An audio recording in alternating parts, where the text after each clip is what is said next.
Yes. So good morning, everyone, or good evening in the case of the guys in other continent. So my name is Aurora. I'm professor at Federal University of Rio Grande do Sul and School of Management. And also I'm professor in the graduate program in innovation management. So it's a great pleasure to be here with you today, sharing the floor. And my research area in the beginning of my research was much more clusters. So I have done many research on cluster industrial clusters, and more specifically in the wine clusters. I used to say that if you need to do a PhD, at least in something enjoyable like wine, and then I'm still have some research in the wine cluster. I'm finished a paper discussing the idea of open innovation apply in a cluster, in the wine cluster here in Brazil. And also I have another research project related to innovation cluster, innovation ecosystem in emerging economy. So I'm partner of Unicinos and PUC and other universities in Africa and Colombia. And we're trying to better understand the dynamic of innovation ecosystem, not only in developed countries, but also in emerging economies and in developing economies like Brazil, Colombia, and South Africa.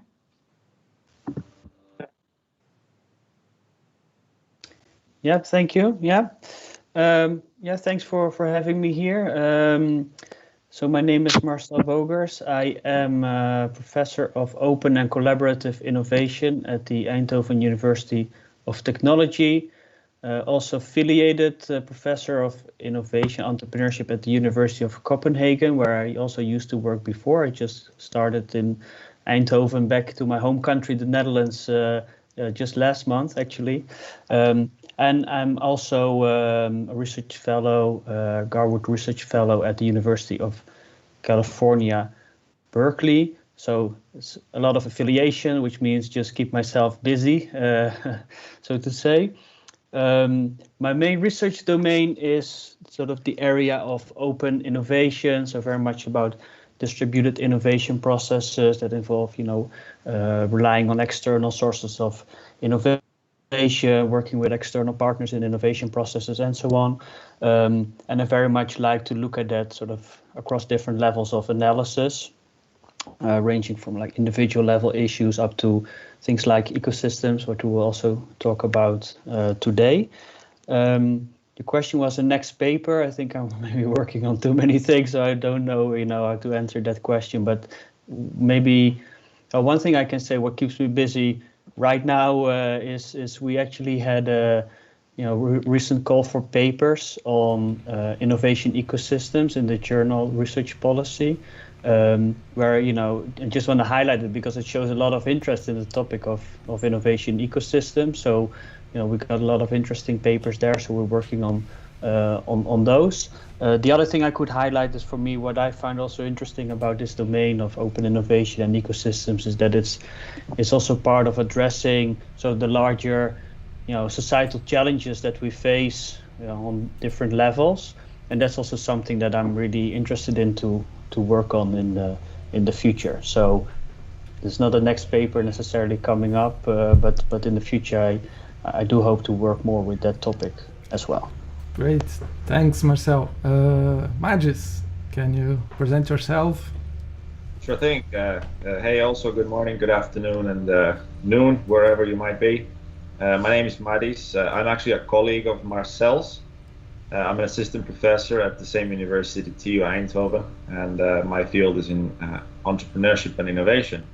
And on the side there, I've been doing quite a lot of work with energy corporations in organizing open innovation programs for them, which often have to do with trying to widen the search of their technological space with externals. So basically mediating that interface. In science, I try to take the instrumental view to matters around ecosystems and sometimes other phenomena like university management, for example. So in ecosystems, I've not so recent anymore, but published a paper in long-range planning about how to map, analyze, and design ecosystems in the Adnerian way of thinking, let's say. And that may be interesting to check out if you're on top of a technology commercialization problem that obviously needs complements from other parties. So upcoming work, it probably won't be the next thing, but something that will be interesting in 2021 is a book coming out by Brazilian colleagues actually on using systematic literature review for various purposes. And this is written by predominantly by guys from Unicinos, but I'll be doing a chapter there, and I think maybe that'll be interesting. Great, thank you for your presentations. Well, we are talking about ecosystems, so just to set the basis, what is an ecosystem? You can bring not only the definitions that you generally use, but your experience in the field too. So, Marcel, can we start with you? Yeah, okay, yeah, so that's a good point. I think, we can really get stuck in different definitions as well, and I think in some ways, of course, important to describe or define what it is we're talking about, so we also know that we're talking about the same thing or maybe a different thing. The way I've tried to define ecosystems is also to actually with some colleagues we tried to come up somehow with a short as possible definition, and we basically came up with the idea that an ecosystem is basically an interdependent network of self-interested actors jointly creating value.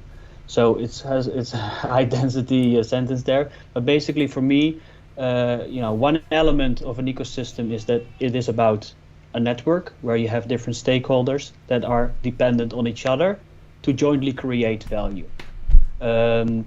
At the same time, we call it self-interested in the sense that there's also a value capture element in an ecosystem. So on the one hand, you jointly create value. You need the other partners to do that, but you also need to capture part of that value for your own organization to be also sustainable, or to benefit, of course, from the ecosystem, but also to have some stability in your own organization as well. So that's basically my, if you ask for a definition, that's the one that I would give. Of course, there are a bunch of other good definitions out there as well. And what I would like to highlight, but I'll hand over to my colleague soon. But for me, an ecosystem is also very interesting as a unit of analysis, in the sense, also in the context of open innovation, where we say, it's about collaboration and external partners and so on. In some way, ecosystems for me are also the next level of analysis. So, we cannot only look at organizations independently, but both in practice and in our research, we need to look at ecosystems as specific unit of analysis to understand what is happening there, right? How do you manage those kinds of processes? Look at issues as interdependence and such things. So yeah, that's the sort of two elements of the answer, I would say. But I'm sure my colleagues have some complementary perspectives. Thank you. Aurora, would you like to give us your view about what's an ecosystem? Yeah, so I completely agree with Marcel that we have these key elements. Actually, they are present in almost all definitions that you have about ecosystems. So we have a lot of definitions right now. And if I start checking some bibliometric studies, we can see that the number of publications in this topic grew a lot in the last years. But something that I'd like to highlight is that you can find also the two different approaches when you're thinking in terms of innovation ecosystem. The first one is this one, much more thinking the ecosystem as a structure. And it's much more connected to platform, to capture value, and this is came from the basis of business ecosystem from Moore and the others and Adner. But then I'd like to stress also another perspective that is this perspective is growing a lot, and it's related to ecosystem, related to a geographic area or territory. So, and you have some scholars, usually they have some connection with economic geography, like me, with research in clusters. And some of us, we start to see the ecosystem, but much more connected with this perspective. Innovation ecosystem at the city level, for example, that's something that we are working a lot here, and related to a region. So we have, for example, a paper from Scaragella and Hudson, and they're talking about these different definitions, but mainly trying to connect the importance of the territory and the territorial approach in this definition of innovation ecosystem. And then using this definition, of course, we try to create not only capture value only in the network, but also some kind of relational resources that you can find benefits to different actors in that territory. So this is something interesting to thinking about, because usually when you start to read a paper, you can find for the authors that they use that we have these different perspectives, but it's quite hard to identify at the first moment. Nice, thank you, Aurora. Magis, would you like to give us your perspective on ecosystems? I must note, especially supervising master students, sometimes also bachelors as well as PhDs. One thing that I've learned to think about ecosystems is that it's pretty unfortunate that many parallel research streams have all stumbled upon this word and simultaneously started using it, because it creates so much confusion. And I think it's the attempts to kind of reconcile the various branches are oftentimes very good, but I still wish we had different words, as a matter of fact. But the aspect that's interesting to me is that of time, actually, because and coming originally from a sort of Admirian way of thinking about this, is that one way to think about ecosystems is concerns something that revolves around this one value proposition, which isn't exactly temporary, okay, but we're trying to launch something in a timely fashion, so a lot of efforts go simultaneously into making it happen, and that's the interesting part. And if I borrow even more from Ron Adler, I don't think he ever wrote it down, but he did say in one AOM session once that a good way to think about it is like we're trying to organize a skydive, one of those pattern skydives where multiple people together jump out of the airplane and try to make this temporary pattern in the sky. And it takes a huge amount of coordination to get not only the pattern right, but also get the timing of it right. So this to me is quite interesting. And then the other way to look at ecosystems, in my understanding, is that you look at them as not so temporary, quite maybe permanent, although quickly evolving, somewhat looser relationships where all kinds of value could in principle be developed and exchanged, but it isn't quite the skydive, let's say, which is very situated in its context and time of something commercialized simultaneously by many parties. And to me, that's the key difference. All of these perspectives are definitely valid in their own right, for sure. It's just that when you are operating with a phenomenon, then it's best to ask yourself which of the branches gives you the most explanatory power in the situation. And I have found that if I work within technology commercialization problems, which are very timely and concern very specific relationships and complementarities that need to be combined, then I would most rather borrow from, let's say, the works of Adler and Jacobides, for example, as opposed to the more network long-term views on ecosystems.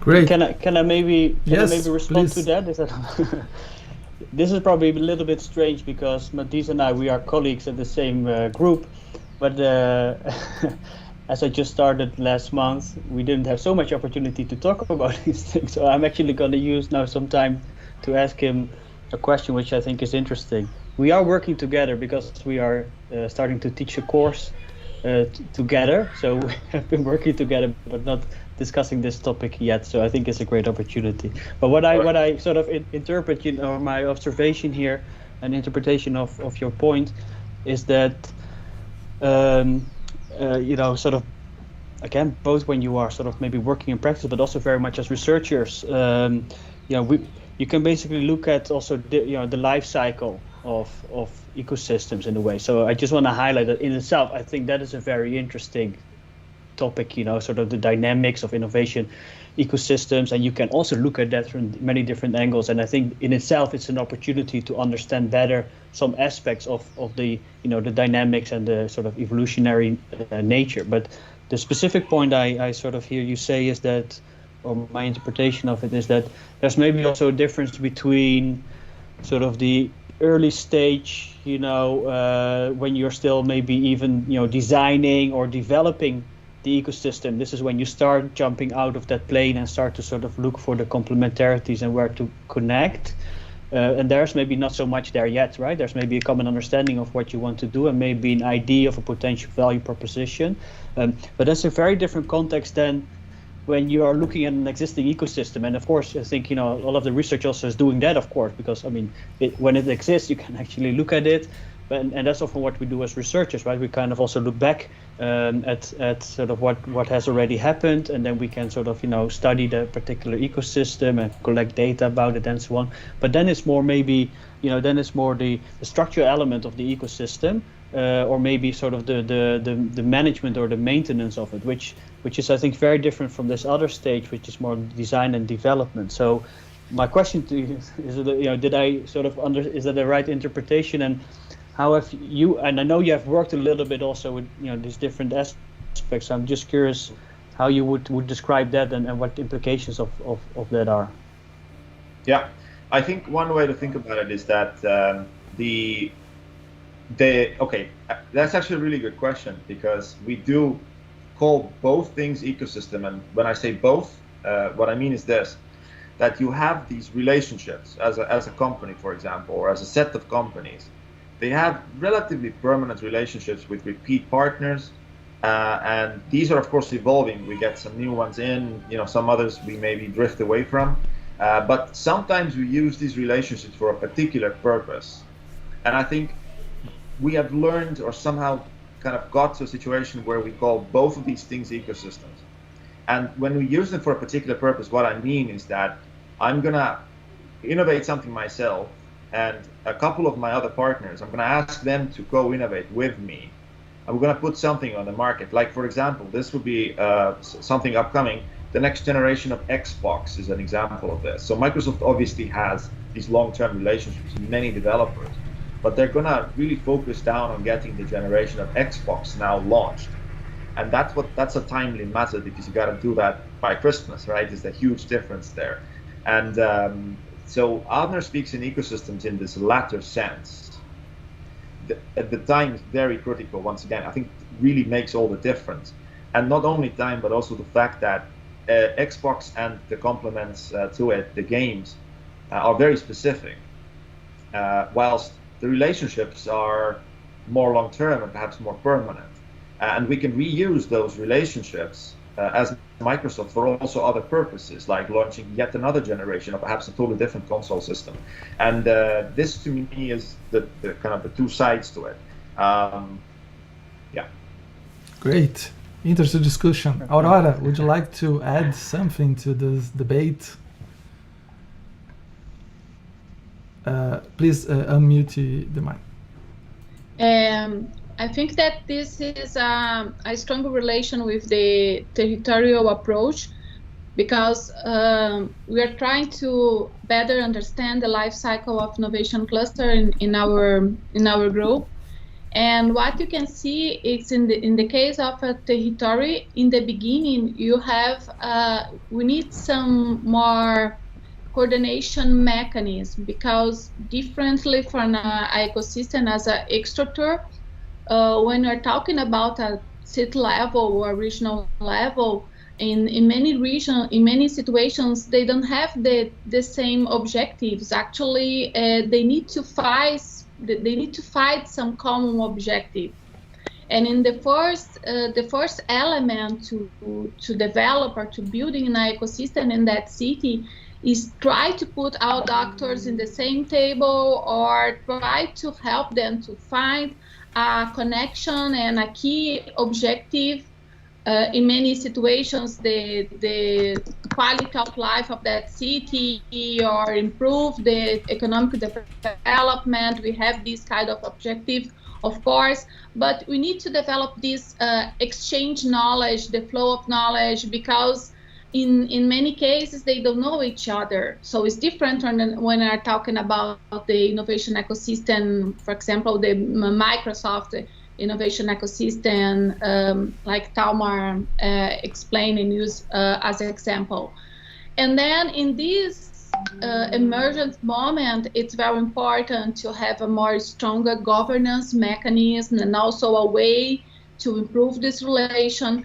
And when they build the trust, when they build a relationship, when they build this exchange, the bridge among them, so it's possible to have more a different coordination mechanism, like orchestration or different elements, so they know each other. It's much easier to continue and this ecosystem, and they find a place in this network.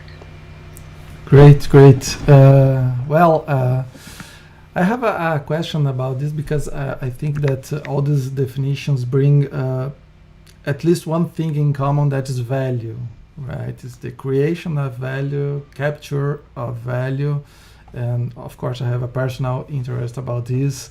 But my question is about how can we sometimes develop these ecosystems around a single value proposition, when in the end maybe all these actors have different potential to create value.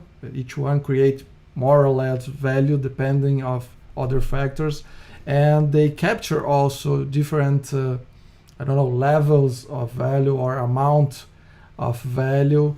And especially because I'm studying platform-based ecosystem, you also have a central actor that maybe decide how they share the value. So it's not the others that decide how can I capture, or mechanism that I can implement to capture more value, because this central actor decide who receive how much value. So should we have this, it's not if you should, but it's possible to have a common value proposition, and even have everybody, satisfied or pleased with the results and the amount of value that each one capture. How to handle all this? Please, who would like to try to answer, or at least give us some insights about it? Marcel, would you like to? Yeah, I was just trying to be polite, but I do have. Okay. Well, there may be a couple of elements in your question. Let me try to reflect a little bit, and let me know. Yes, I know it's a complex topic. Yeah. Well, that's actually part of the answer. I think that's inherent in an ecosystem. You have all these different, sort of elements and attributes. And I don't know. What came to my mind, I think you were asking about, do you, it's about a central value proposition. Do you really need that? Is that the same for each sort of stakeholder? That's a little bit how I understood your question. What comes to my mind is that sort of, the shared value proposition is almost part of the definition of the ecosystem. So, but it's still, I think it's a very, interesting and valid question, because, I agree with you. Sort of this notion of values is sort of central, and that's why I also highlighted in the beginning sort of the element of value creation and value capture, right? So you have a value proposition, you jointly create that, as you have the interdependence and the complementarity across the different partners or stakeholders. But indeed, I think the value capture part, is really different across ecosystem members. And then it depends a lot if you have this central sort of stakeholder who is, basically, maybe sponsoring the ecosystem.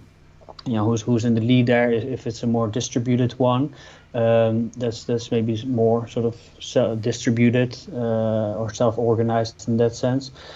So I don't know. I mean, my interpretation of your question is a little bit that I think, it's also critical to look at sort of how is the value capture distributed across the different stakeholders. But the interesting point, of course, and that's also like the whole point of ecosystems, is that you need somehow. I mean,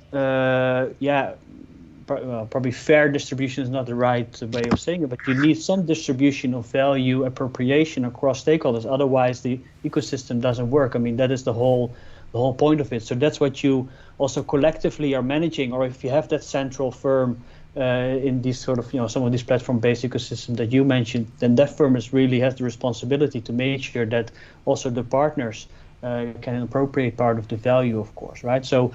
And I mean, again, I don't know if it's really an answer to your question, but I think this element of balancing value creation and value appropriation is quite a central element there. Thank you, Aurora. Yes, I'm agree with Marcel that I think that the hub firm has a key role in this process, because the hub firm has the role to show the importance of the same proposition value in that ecosystem. So the partners, the network, they are interconnected, but usually when I talk in the ecosystem as platform, we have this key actor that can promote the same value proposition value. But at the same time, when we're talking about another process that is the capture value, another element of the proposition value, you can use, or you can understand that this process is connected to absorptive capacity of each actor, because the capacity to capture value will be different. And then even sharing the same network, interconnect, maybe they use and capture this value in a different way, and they can some firms they can appropriate more and others less. And I'm trying to do a parallel with the resource. So when you're thinking in the shared resource in a cluster, each company can have a different level of appropriation of this shared resource, and it will be the same, in my opinion, when you're thinking in terms of the capture value of a network, because they have different level of knowledge, they have a different strategies, and then related these elements, the strategy, their knowledge, the other connections that they have in the market, they can capture more or less value in this relationship. Thank you. Magis, would you like to give some insights, please? Yeah, I always like to make these kinds of questions resonate with an example, and I'm going to use the same one as I already did. So if we look at what a value proposition means from the receiver's point of view, it's usually some kind of amazing experience. And if a kid's gonna get the Xbox and a number of games with it, that'll be their amazing experience. Now, Microsoft and all their parties are anticipating that it will be commercially very interesting for them to make this amazing experience by Christmas, because that's ultimately what brings the money home, right? So the key problem for these parties is that how do we make it happen then? And Microsoft's role in this is particularly, or let's say the strategy in this is particularly interesting because they have simultaneously the choice to internalize, or if we say this in sort of transaction cost terms, integrate, or to let others perform certain parts of how that experience comes together. For example, they can choose to develop games themselves or not. And that strategy aspect is, I think, the key to thinking in terms of particular value propositions as the defining element in an ecosystem. Because you have to look at it, whose eyes are actually the beholders to the value proposition. And to me, it's the kid on the 25th of December, or in this example, that is.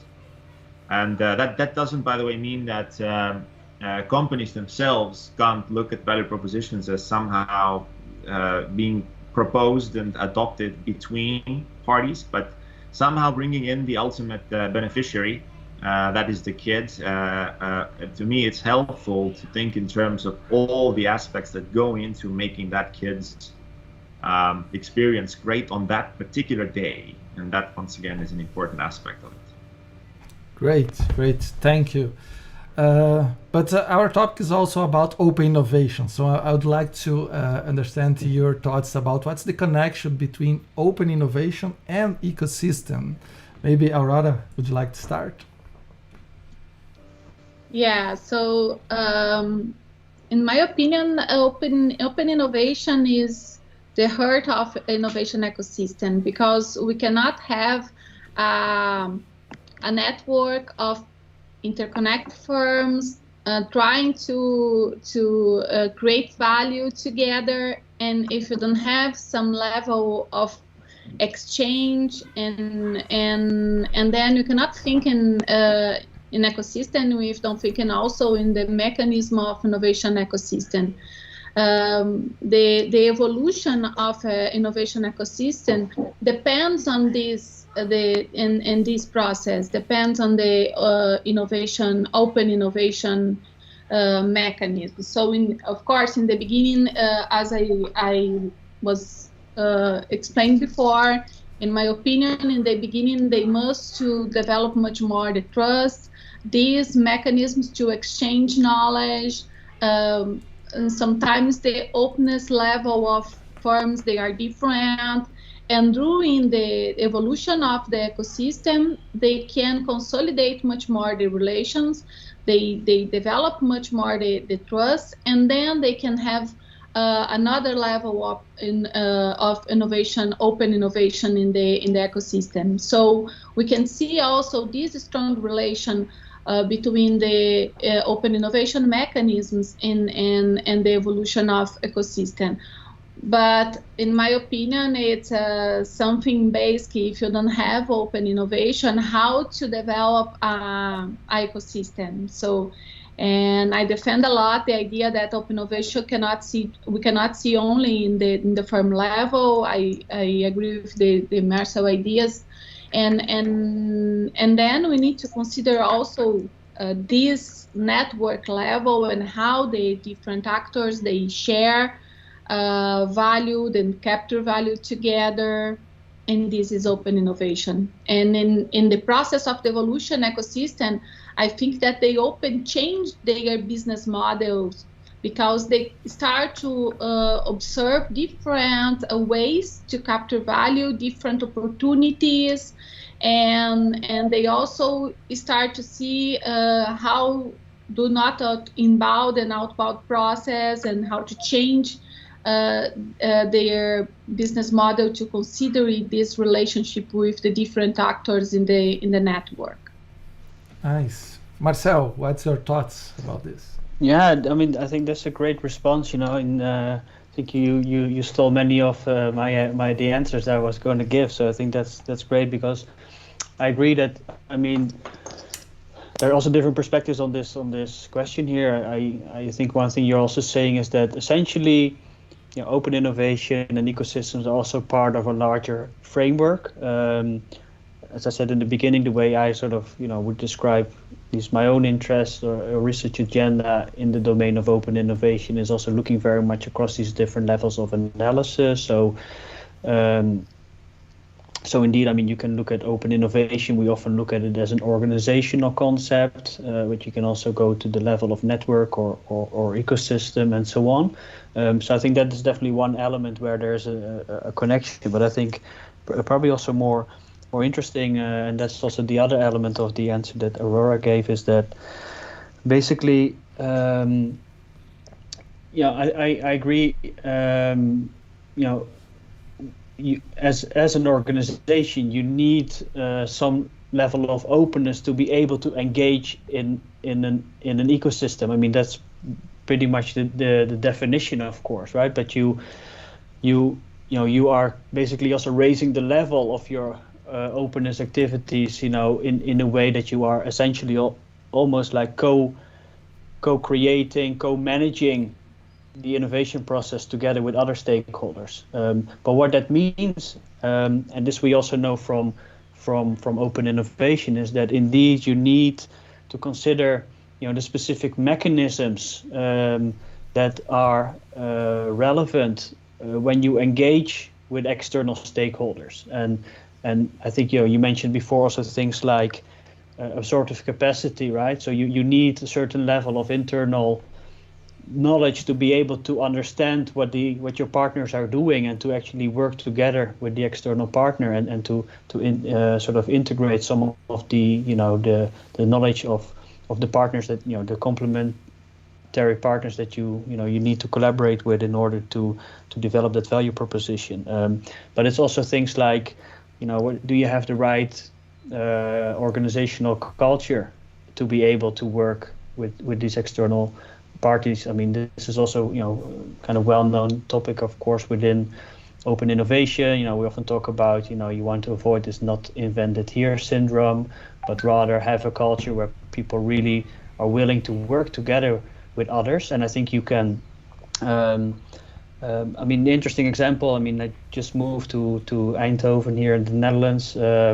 I also from here, so I'm not as such new, but what I'm doing is I'm also talking to a lot of people in the area. We have what we call the Brainport region, which is supposed to represent really, also very much a high-tech, ecosystem where there is also really those elements of willingness to collaborate. There is the kind of the culture to do that. So I'm sort of almost on a daily basis really hearing that from also many people who have worked with that in practice with some of the large organizations like Philips is probably one of the famous ones, but many other ones as well. But you need all of that in-house, in order to be able to work across organizational boundaries and be part of a larger ecosystem. And the final point I also want to highlight, and I think taking a lot of time to essentially repeat what you said before, but also for me the business model is also a central element of the understanding of open innovation, and I think it's also very relevant to understand an organization's role in a larger ecosystem, because as we said before, it's about value creation, value capture. That is for me what a business model also is very much about. But then how do you do that, right? What is the logic of doing that? What are the processes? And how do you design these kind of things that allow you to benefit from working across organizational boundaries? And then I would say that an ecosystem almost has a logic of its own, a business model of its own in a sense, right? Because not only as an organization, you need to understand, okay, how do you create and capture value, but then how does that work on the level of the ecosystem? And I find also that interdependence, going across, these levels, I think is quite a interesting way to think about it, because I think that's practically actually what those organizations are doing. So yeah, those are some perspective on how these concepts really relate, so I think that's a useful perspective. Yeah. Great. Mads, please. Yeah. So I'll stick within the structural perspective of ecosystems, if I may, just to kind of give a slightly contrasting answer, maybe not contradictory, hopefully, but within the structural perspective. So one of the very sort of profound outcomes of the paper written by Michael Jacobidis and colleagues in Strategic Management Journal was asking the question of, so which parties actually matter in your ecosystem thinking? And their answer was the parties that supply non-generic complements. That means that they have to actually take some risk themselves and put in some effort to produce something for the sake of the ecosystem. Because you can go and interact with parties and not really produce anything, and that's called a conference, or perhaps this is some kind of a weak tie, let's say. And the other alternative is that you do produce something, but you don't really change it in any way. And that's what electricity companies are bringing to you by means of the grid. So should you think of the grid as being part of every single value proposition? Because electricity is used sometime in the process. And the answer is, well, technically, yes, but it doesn't matter because it'll be there anyway. So the non-generic aspect of a complement is important. And actually, that's where I think open innovation comes in play, because in order to produce non-generic complements in such a way that they actually fit together, companies have to share what they are doing and share their expectations to what others ought to be doing.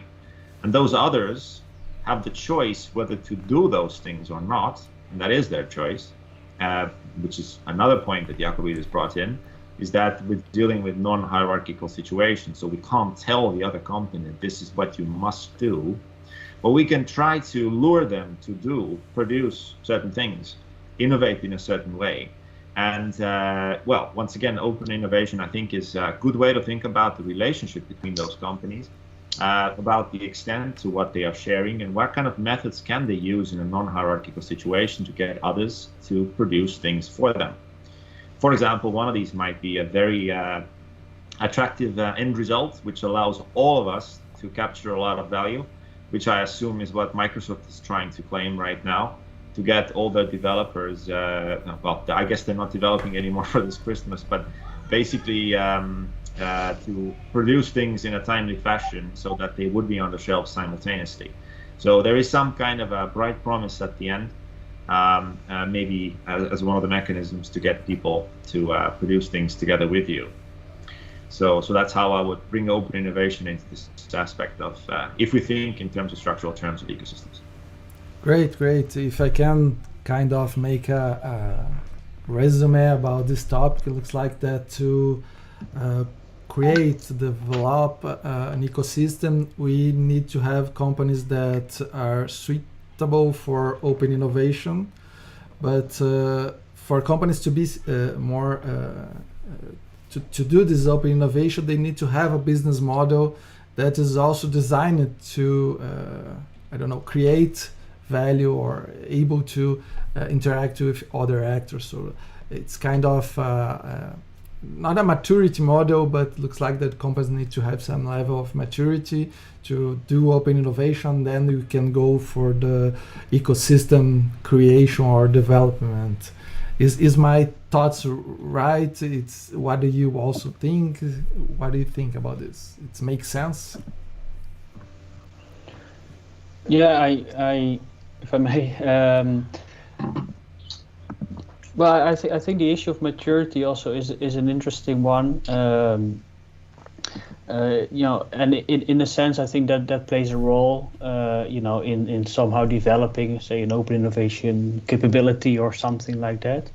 At the same time, I also think you can really have different types of organizations as part of an ecosystem. I think it really depends. If you just look at it from a whole other perspective, basically your implicit assumption here is that we are talking about sort of existing or established organizations, but of course we can also think in terms of startups and so on, new ventures that may also enter or enable or even start an ecosystem. So that's just a reflection that I think highlights that such an organization has a very different character, and also a different role in the ecosystem. And of course, there are all kinds of differences in terms of risk sharing and stuff like that. And the interdependency will be very different and so on. And of course, the one startup is not the other one, so it really depends sort of how it is being developed. It can of course be a spin-off from the existing company who's maybe leading the ecosystem and so on. So I think they're just that it's also a complexity of different types of organizations. I think so that's maybe a layer I would put on your summary there. I think you essentially make the good points, and at the same time I think because of course we can say you need the internal organization to be ready to open up to the outside, to be ready to collaborate in the ecosystem, but that also means different things to different types of organization. There's not necessarily one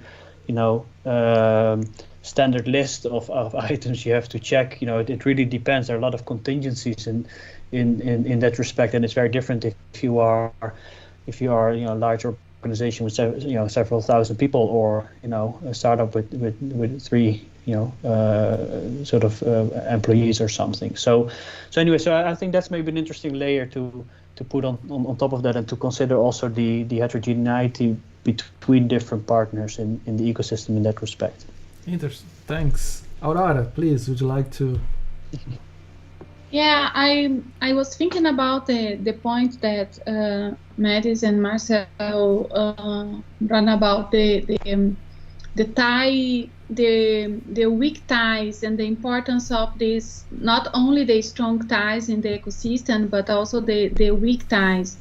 And then because if you are back to the network theory, we know that these weak ties have an important role in the strategy of firms, because they bring a lot of opportunities to a firm. So this is a point in the ecosystem related to this diversity. We have different firms, different types of ties, and this can also help us to see this richness in the ecosystem. But also we have another element here that we start to talk, that is a more soft element, for example, the cultural element.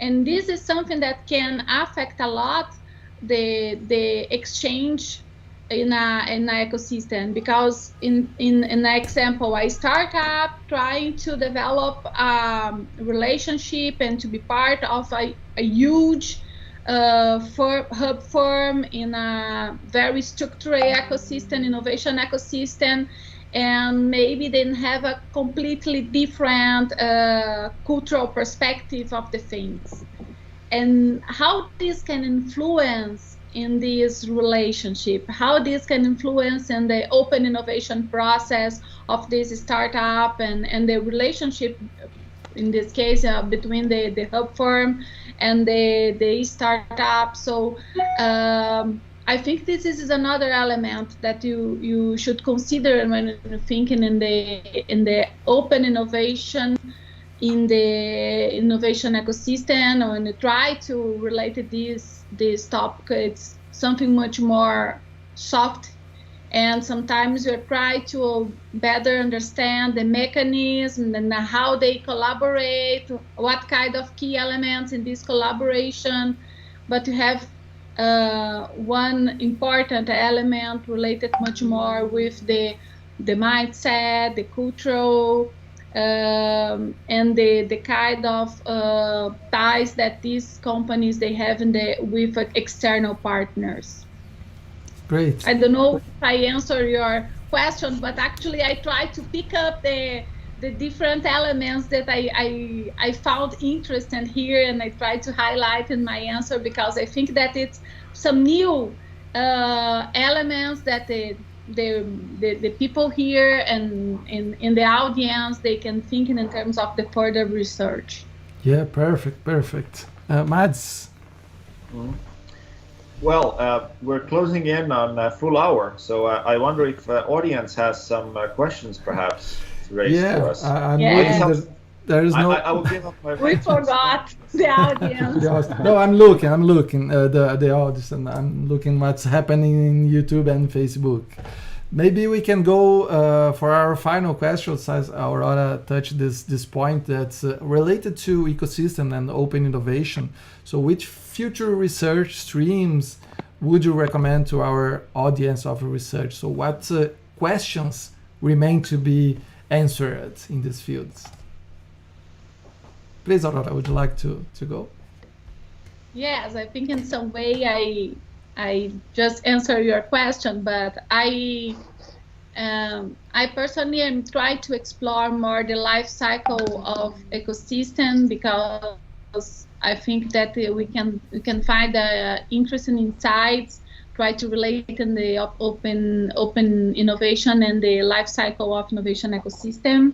So I have one PhD student of mine developing some ideas in this topic, and I think also this element related to the capture value and the difference of administrative capacities and how the companies they can capture value in a different way, and what kind of elements can influence in this process, in this capture value process. For example, the strategy of the companies, the level of knowledge, the level of openness, the cultural aspects, and the difference of cultural elements that we can find, the diversity of organizational culture that we can find in an innovation ecosystem. Because in some way, the hub firm, and I'm talking about this perception here that it's a ecosystem as a platform.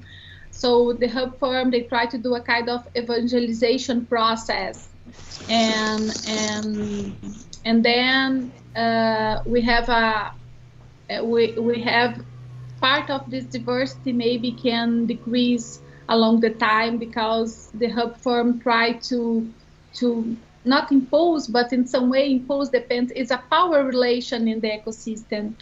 And sometimes you don't pay attention in this power relation. No, it's a startup and a huge hub firm. They have a different level of power in this relation.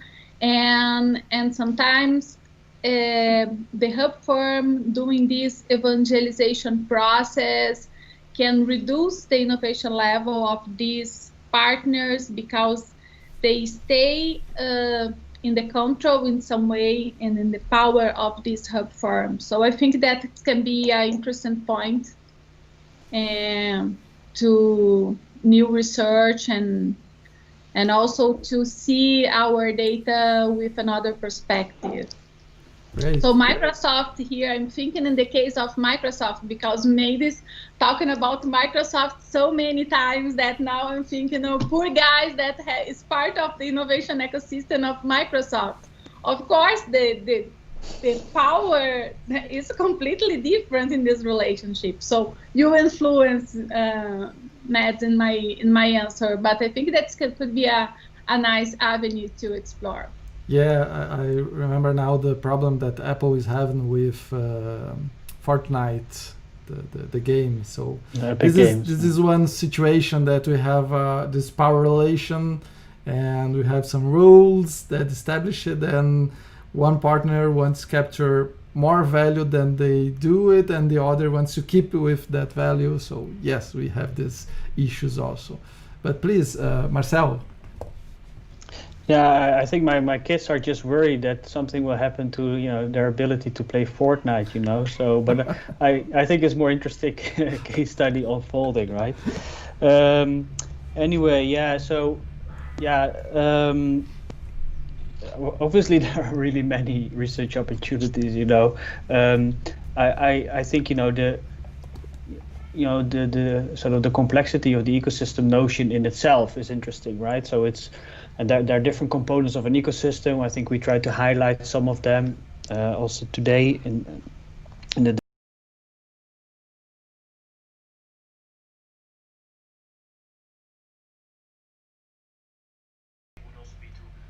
try to make sure you identify which of the elements you are talking about. I mean, of course you can do research on like, you know, the large concept of ecosystems, you know, but then you want to make sure that you really are able to address the complexity, and you really, you know, address the different components. You could, for example, you know, the life cycle or the dynamics of it. I think is really interesting. Also try to do some work on that.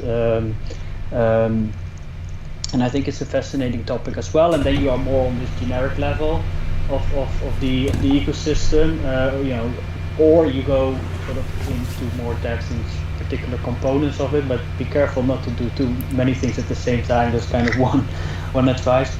The other thing, maybe also in relation to that, I think, as I highlighted before, it's also my personal interest and bias, but sort of, you know, really considering sort of the unit of analysis that, you know, like what is it specifically you're looking at. I think there are also many, you know, it's important to do that, but there are many opportunities in the sense you can really, again, look at the ecosystem as such, as the unit of analysis, but within an ecosystem you can still look at different elements and different components. You can look at complementarities, interdependencies, value creation, appropriation, stuff like that. But of course you can also go really down to the organizational level or the individual stakeholder level, and you can go down even further, right? So that, you know, we talked about you know, maybe organization culture or organization structure, or maybe, you know, what is the human side of ecosystems? I don't know, right? What are individual level attributes? What are the micro foundations of innovation ecosystems, in the sense that that's in itself interesting, but the point I want to make also is that, and that's why I mentioned also micro foundations. The micro foundations very much about also how certain elements, you know, on a certain level of analysis are represented on the lower level of analysis. So, for example, what's happening on the individual level, but then how does that aggregate up back to what is actually happening on the level of the ecosystem? So those dynamics, so to say, you know, those relationships, I think, you know, there's really a great opportunity to really get insights into, you know, not only how do things work, maybe, you know, in different parts of the ecosystem, but really how do they aggregate up to the value that is created on that level, for example. So really understanding those more detailed mechanisms, I think, is one, you know, one element.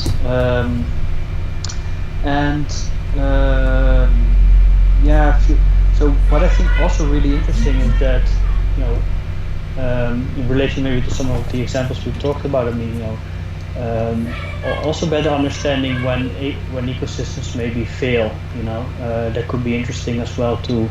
And of course, you know, I have several cases, but sometimes it's difficult to study them, or we don't have them in the data, and so on.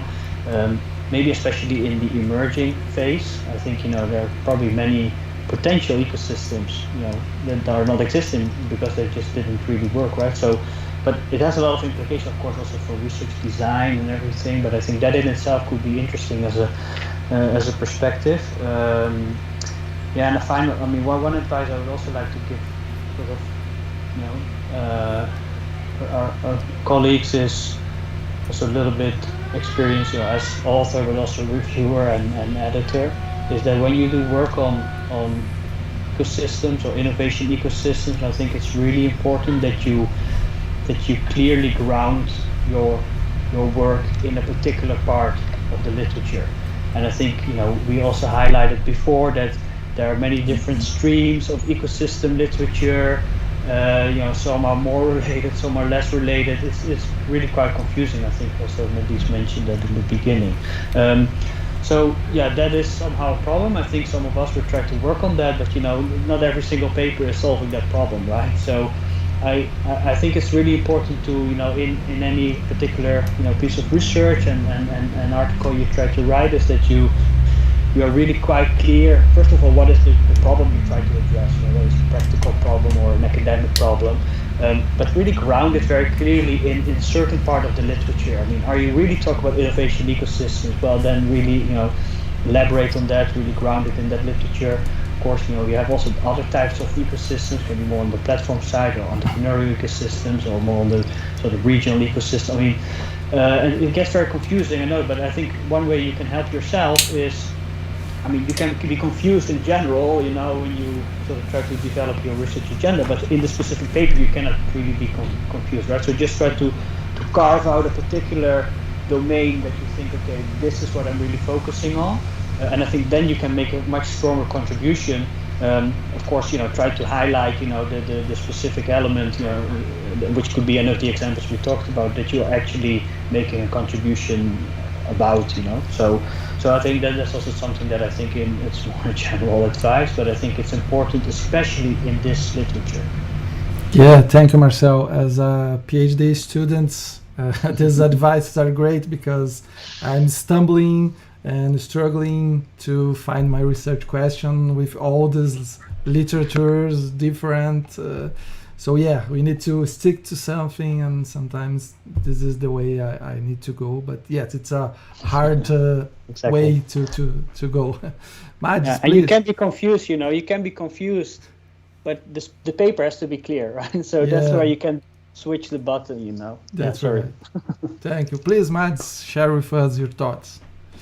I always get to go last. Funny how that played out. Save the best for last.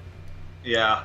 So I think there's a big problem, which is a responsibility of academics to deal with the fact that the topic of ecosystem confuses various kinds of decision makers quite a lot. And I've given my small take on how to solve this issue in a very distinct problem set, let's say, but the problem set's actually quite a lot larger, and it concerns really decision makers of all kinds. Let me give you a few examples. So various economic areas are right now obviously struggling with asking themselves the question what to do with the extreme market power of effectively ecosystems that are so well managed that they are dominating the entire field.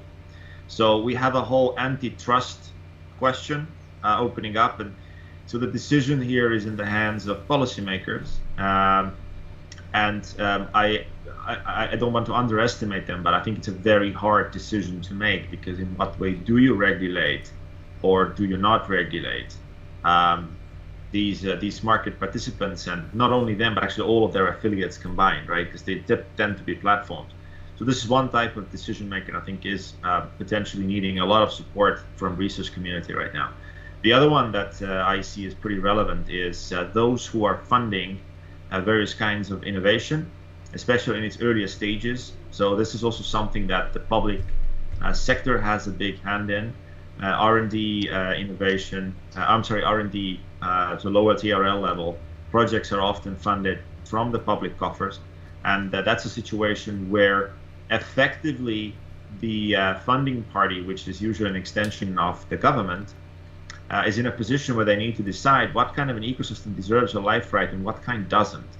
And that's quite a big decision to make, I must say, and I'm not sure that either these programs are designed in the right way or these decision makers are looking at the right kind of structure for making these decisions from the perspective of ecosystems.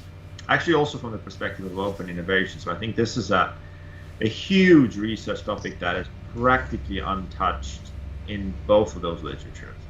And I'm working a little bit on it myself, but I think it requires hundreds, if not thousands, of good pieces of research to actually get to the instrumental stage where we could say that research has actually impacted decision making in the public sector in a substantial manner to make the world a better place, the society in some way function better.